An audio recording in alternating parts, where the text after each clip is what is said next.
സാറേ അദ്ദേഹം ഒന്ന് പറയട്ടെ. സാർ ഒന്ന് കേൾക്കണം, ഒന്ന് കേൾക്കാനുള്ള ക്ഷമ കാണിക്കും. പറയാനുള്ളത് ഇവിടുത്തെ കൗൺസിലർമാരുടെ കാര്യം കഷ്ടമാണ്. ഈ ഇവിടുന്ന് കിട്ടുന്ന 12-13 രൂപ കൊണ്ട് ഒന്നും ആവില്ല. അദ്ദേഹത്തിനോട് പറഞ്ഞിട്ട് ഒരു 25,000 രൂപ ആക്കി തരാൻ പറയാം. അപ്പോൾ അതായി കഴിഞ്ഞാൽ ഞങ്ങൾ മൈക്കെടുക്കുമ്പോൾ ഓഫ് ചെയ്യുകയും മൈക്കിൽ കൂടി സംസാരിക്കാൻ അനുവദിക്കാതിരിക്കുന്ന കീഴ്വഴക്കം ഞങ്ങൾ അനുഭവിച്ചിട്ടുള്ള ആളുകളാണ്. സ്വർണം മോട്ടിച്ചവനും അത് വാങ്ങിച്ചവനും അതിനെ കൂട്ടുന്നവനും എല്ലാം കൂടി ശരിയാണ്. ഏതായാലും ഇപ്പോൾ ഇടതുപക്ഷ ജനാധിപത്യ മുന്നണിക്ക് ഒരു വലിയ തിരിച്ചടി നേരിട്ടിട്ടുണ്ട്. അദ്ദേഹം പറഞ്ഞപ്പോൾ ഞാൻ സംസാരിച്ചുകൊണ്ട് നിങ്ങളുടെ പ്രധാനം പറയുന്നത് മറ്റില്ലല്ല ഇദ്ദേഹം പറഞ്ഞുള്ള കാര്യം. പിന്നെ ഇവിടെ സാറേ അദ്ദേഹം ഒന്ന് പറയട്ടെ. സാർ ഒന്ന് കേൾക്കണം, നിങ്ങൾ കേൾക്കാനുള്ള ക്ഷമ കാണിക്കും. ഒരു സ്റ്റാൻഡിംഗ് കമ്മിറ്റി ചെയർമാൻ സംസാരിക്കട്ടെ. അതെ, എന്താണ് ഭരണകൂടത്തിന് പറയാനുള്ളത് എന്ന് കേട്ട ശേഷം നിങ്ങളൊക്കെ പറഞ്ഞത് ഹെൽത്ത് സ്റ്റാൻഡിംഗ് കമ്മിറ്റിയായിട്ട് ബന്ധപ്പെട്ടാണ്. അദ്ദേഹം മറുപടി പറയട്ടെ. ഈ ഭരണസമിതി അധികാരത്തിൽ വന്ന ശേഷം ഏറ്റവും കൂടുതൽ പ്രയോറിറ്റി സംസാരിക്കാൻ തരുന്നത് ബഹുമാനപ്പെട്ട മേയർ, പ്രതിപക്ഷത്തിരിക്കുന്ന കൗൺസിലർമാർക്കാണ്. മുൻകാലത്ത് ഞങ്ങൾക്ക് അത്തരത്തിലുള്ള അവസരങ്ങളൊന്നും കിട്ടിയിട്ടില്ല. ഞങ്ങൾ മൈക്കെടുക്കുമ്പോൾ ഓഫ് ചെയ്യുകയും മൈക്കിൽ കൂടി സംസാരിക്കാൻ അനുവദിക്കാതിരിക്കുന്ന കീഴ്വഴക്കം ഞങ്ങൾ അനുഭവിച്ചിട്ടുള്ള ആളുകളാണ്. അതൊക്കെ ഒന്ന് ഓർമ്മപ്പെടുത്തുക. അപ്പോൾ ഞങ്ങൾ അത്തരം ഇത് കാണുന്നത് നമ്മുടെ ബലഹീനതയായിട്ട് നിങ്ങൾ കാണരുത്. ഒരു ജനാധിപത്യ പ്രക്രിയയുടെ, ഒരു ഭരണകൂടത്തിൻ്റെ അങ്ങേയറ്റം മാന്യതയായിട്ടാണ് നിങ്ങൾ കാണേണ്ടത്, അല്ലാതെ ഞങ്ങളുടെ ബലഹീനതയല്ല. സാർ, ഇവിടെ സ്മാർട്ട് സിറ്റി പദ്ധതി നമ്മൾ നടപ്പിലാക്കിയിട്ടുള്ള സ്മാർട്ട് സിറ്റി പദ്ധതിയിൽ ഈ ഇരിക്കുന്ന ആളുകൾക്ക് എവിടെയാണ് തിരുവനന്തപുരം നഗരത്തിൽ ഉണ്ടാക്കിയിട്ടുള്ള നഗര സൗന്ദര്യവൽക്കരണത്തിലായാലും അതുപോലെ തന്നെ സ്മാർട്ട് സിറ്റി റോഡുകൾ നിർമ്മിച്ചതിലായാലും നഗരത്തിൻ്റെ വെളിച്ചത്തിൻ്റെ കാര്യത്തിലായാലും ഇപ്പോൾ ഇതാ വന്നിട്ടുള്ള മാലിന്യ സംസ്കരണ പദ്ധതിയുടെ ഒരു 150 കോടി രൂപയോളം ചെലവിട്ടുകൊണ്ടുള്ള വിവിധങ്ങളായിട്ടുള്ള പദ്ധതികൾ ആവിഷ്കരിച്ച് നടപ്പിലാക്കാൻ പോകുന്നു. ആ വിവിധങ്ങളായിട്ടുള്ള പദ്ധതികൾ ആവിഷ്കരിച്ച് നടപ്പിലാക്കാൻ പോകുമ്പോൾ ചർച്ച ഇവിടെ ഇന്ന് ഇതിൻ്റെ അംഗീകാരം കഴിഞ്ഞാലും നമുക്ക് അത്യാവശ്യം ഭേദഗതികൾ കൊണ്ടുവരാം, അത്യാവശ്യം കാര്യങ്ങൾ നടപ്പിലാക്കാം.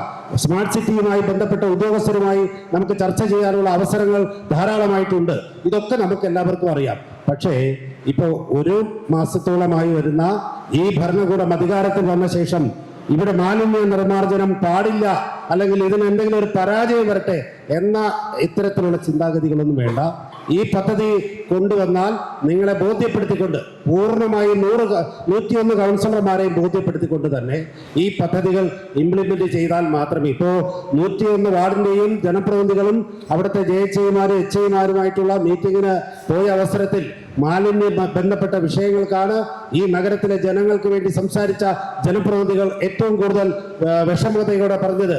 മാലിന്യം സംസ്കരിക്കാൻ കഴിയുന്നില്ല, അവിടെ നമുക്ക് ആ പദ്ധതി വന്നാൽ കൊള്ളാം, ഈ പദ്ധതി വന്നാൽ കൊള്ളാം, അങ്ങനെയുള്ള കാര്യങ്ങൾ ആവിഷ്കരിച്ച് നടപ്പിലാക്കണം എന്ന് ആവശ്യപ്പെട്ടിട്ടുള്ള ജനപ്രതിനിധികളായിട്ടുള്ള ആളുകൾ നമ്മുടെ ഇടയിലുണ്ട്.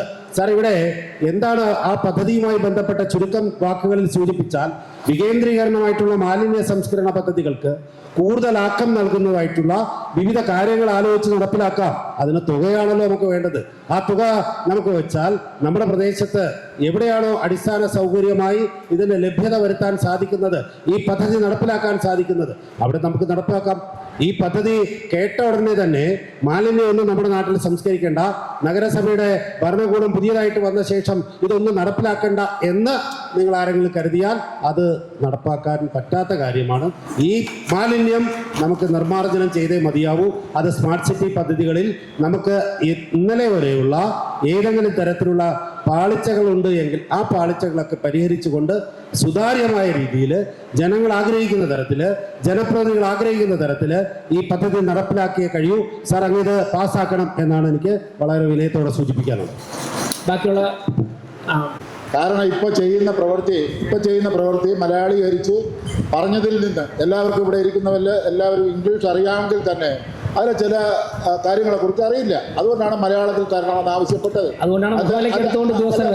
ഞാൻ പറഞ്ഞോട്ടെ, അങ്ങനെ തരണം. അതൊരു കാര്യം, ആരെയും കുറ്റപ്പെടുത്താൻ വേണ്ടി പറഞ്ഞതല്ല. ഇവിടെ മാലിന്യ സംസ്കരണത്തിൽ ഇപ്പോൾ ഇതിൽ അത്ഭുതങ്ങളൊന്നും നടത്തുന്നില്ല. നിലവിലുണ്ടായിരുന്ന എയറോ ബിന്നുകൾ ഉള്ളതുകൊണ്ടല്ലേ ആ എയറോ ബിന്നുകളിൽ ഇപ്പോൾ അതിനെ കുറെ കൂടി സെഗ്രിഗേറ്റ് ചെയ്ത് അതിനെ കുറച്ചുകൂടി പൊടിച്ച് ചെറുതാക്കി അതിനകത്തിട്ടാൽ പെട്ടെന്ന് സംസ്കരണം നടക്കും. അപ്പോൾ അത് ഒന്നിൽ നിന്ന് മാറ്റം ഉൾക്കൊള്ളുന്നത്. അതുകൊണ്ട് ഇത് മുമ്പേ ഇത് പെട്ടെന്നുണ്ടായതല്ല, മുമ്പേ ഉണ്ടായിരുന്നതിൻ്റെ തുടർച്ചയാണ്, അത് അറിഞ്ഞിരിക്കണം. പിന്നെ മറ്റൊന്ന് അജൈവ മാലിന്യം എടുത്ത് അത് സംസ്കരിക്കുന്നതിനെ സംബന്ധിച്ച് അതും കുറച്ചുകൂടി ചെറുതാക്കി കഴിഞ്ഞാൽ കൊണ്ടുപോകാനൊക്കെ വളരെ എളുപ്പമാണ്.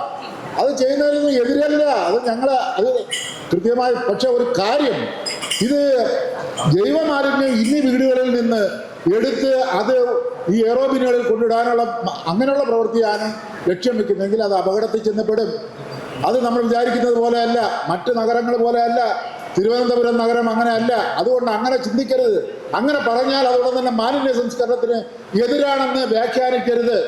അത് നിങ്ങൾ അറിഞ്ഞിരിക്കണം. പിന്നെ ഇനി അതേക്കുറിച്ച് ഇത്രേ പറയാനുള്ളൂ. ഞാൻ അത്രയും പറഞ്ഞ് അവസാനിപ്പിക്കാം. ഇല്ലല്ല ഇദ്ദേഹം പറഞ്ഞുള്ള കാര്യം പറഞ്ഞു. പിന്നെ ഇവിടെ നമുക്ക് സംസാരിക്കാനായിട്ട് അവരെ സംസാരിക്കാൻ സമ്മതിക്കുന്നത്, അവര് മൈക്ക് കൊടുത്ത് ഇങ്ങോട്ട് നമുക്ക് സംസാരിക്കാൻ പോലും അവസരം തരാതിരുന്ന ഘട്ടങ്ങളായിരുന്നു. പ്രശാന്ത് മേയറായിരുന്നപ്പോൾ, ശിവകുമാർ മേയറായിരുന്നപ്പോൾ, കഴിഞ്ഞ പീരീഡിലേക്കുള്ള കാര്യം എനിക്ക് നേരിട്ട് അറിഞ്ഞുകൂടാത്തതുകൊണ്ട് ഞാൻ പറയുന്നില്ല. പക്ഷെ അങ്ങനെ ആയിരുന്നു. അതുകൊണ്ട് അങ്ങനെ വെറുതെ പറഞ്ഞ് ജസ്റ്റ് 5-6 അടി അടിച്ചാൽ അത് ശരിയാവുമെന്ന് പറയുന്നത് ശരിയല്ല. ഇനി മറ്റൊന്ന്, പെൻഷന്റെ കാര്യത്തെക്കുറിച്ച് അതുകൂടി പറഞ്ഞ് അവസാനിപ്പിക്കും. പെൻഷന്റെ കാര്യത്തിൽ പെൻഷൻ ഒരു 8.5 ലക്ഷം പേർക്കാണ് കേന്ദ്ര സർക്കാരിന് ഒരു 300 രൂപ കിട്ടുന്നത്. അത് കുറേ കുടിശ്ശികയുണ്ട്. നിങ്ങൾ 9-ാം തീയതി ഇവിടെ നിന്ന് ട്രെയിനിൽ പോവുകയാണ്. അവിടെ ചെന്ന് ബഹുമാനപ്പെട്ട പ്രധാനമന്ത്രിയെ കാണുന്നുണ്ട്. ആ കുടിശ്ശിക കഴിഞ്ഞിട്ട് തരാൻ വേണ്ടി പറയണം.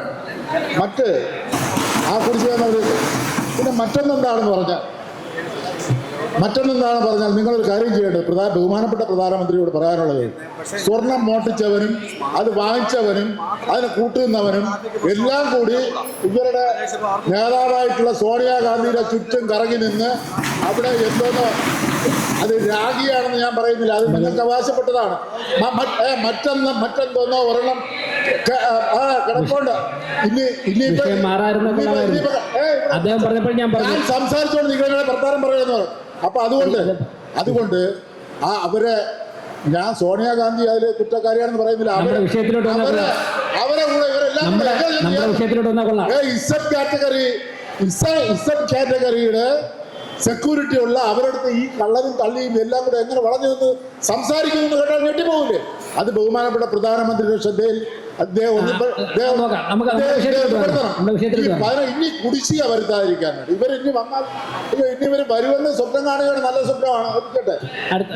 വേറൊരു കാര്യം കൂടി ഇദ്ദേഹം ബഹുമാനപ്പെട്ട മേയർ, ബഹുമാനപ്പെട്ട മേയർ ശ്രീ VV രാജേഷ്, മന്ത്രി ശ്രീ MP രാജേഷ്, രണ്ടുപേരും രാജേഷാണ്. സ്പെല്ലിങ്ങിൽ ചെറിയ വ്യത്യാസം മാത്രമേ അല്ല, സ്പെല്ലിംഗ് എല്ലാം നമ്മളെ ഇനിഷ്യലിൽ ചെറിയ വ്യത്യാസം വന്നു. അപ്പോൾ ഈ VV രാജേഷ് അദ്ദേഹത്തിൻ്റെ അടുത്ത് പറഞ്ഞപ്പം അദ്ദേഹം ഉടൻ തന്നെ ശരിയാണ്. ഏതായാലും ഇപ്പോൾ ഇടതുപക്ഷ ജനാധിപത്യ മുന്നണിക്ക് ഒരു വലിയ തിരിച്ചടി നേരിട്ടിട്ടുണ്ട്. എല്ലായിടത്തും ഇപ്പം മഹാഭൂരിപക്ഷം സ്ഥലങ്ങളിലും UDFന്റെ കൗൺസിലർമാരാണ്, പഞ്ചായത്ത് മെമ്പർമാരാണ്. BJP തിരുവനന്തപുരം കോർപ്പറേഷൻ ഭരിക്കുന്നതാണെങ്കിൽ BJP ആണ്. 50 പേര് അവരുണ്ട്. അതല്ല നോക്കിയത്. നമുക്കിപ്പോൾ അർഹതപ്പെട്ടതാണ്, കൊടുക്കേണ്ടതാണ് എന്ന് അദ്ദേഹത്തിന് ബോധ്യപ്പെട്ടു. അതിൻ്റെ അടിസ്ഥാനത്തിൽ താങ്കൾ പോയി പറഞ്ഞപ്പോൾ അത് പറഞ്ഞ ആളിൻ്റെ വലിപ്പമോ ചെറുപ്പമോ ഒന്നും അല്ല നോക്കിയത്. അദ്ദേഹം അത് പ്രഖ്യാപിച്ചു, കൊടുക്കാൻ വേണ്ടി തീരുമാനിച്ചു. ദയവായി അതുകൊണ്ടൊന്നും ആവില്ല. KSRTC മന്ത്രി ബസ്സും വിട്ടു. അതെ തന്നെ, അതൊക്കെ ഒരുപാട് കാര്യങ്ങൾ ചെയ്യും. അതൊക്കെ കേരള സർക്കാർ അങ്ങനെയൊക്കെയുള്ള ചെയ്യുന്ന കാര്യങ്ങൾ ചെയ്യുന്നവരാണ്. ദയവായി ഇദ്ദേഹം പോകുന്നുണ്ടല്ലോ 9-ാം തീയതി സ്വീകരണങ്ങൾ ഏറ്റുവാങ്ങി അവിടെ ചെല്ലുമ്പോൾ പറയാനുള്ളത് ഇവിടുത്തെ കൗൺസിലർമാരുടെ കാര്യം കഷ്ടമാണ്. ഈ ഇവിടുന്ന് കിട്ടുന്ന 12-13 രൂപ കൊണ്ട് ഒന്നും ആവില്ല. അദ്ദേഹത്തിനോട് പറഞ്ഞിട്ട് ഒരു 25,000 രൂപ ആക്കി തരാൻ പറയാം. അപ്പോൾ അതായി കഴിഞ്ഞാൽ ഏതായാലും ഇവിടെ പറഞ്ഞപ്പോൾ നടന്നല്ല, അവിടെ ചെന്നാൽ നിങ്ങൾ പറഞ്ഞാൽ അതുപോലെ നടക്കുമല്ലോ. അതുകൊണ്ട് ദയവായി അങ്ങനെ വാങ്ങി ഇവിടെ ഇരിക്കുന്ന മഹാഭൂരിപക്ഷ കൗൺസിലർമാർക്കും അതിന്റെ ഗുണഭോക്താവായി ഞങ്ങൾ 29 പേരേ ഉള്ളൂ. ബാക്കിയുള്ള 71 പേരുണ്ട് അപ്പുറത്ത്.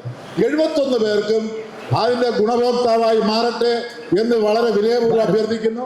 അതിനുവേണ്ടി ഇദ്ദേഹം ഒന്ന് പരിശ്രമിക്കും. കുന്നുവഴി പറഞ്ഞിട്ട്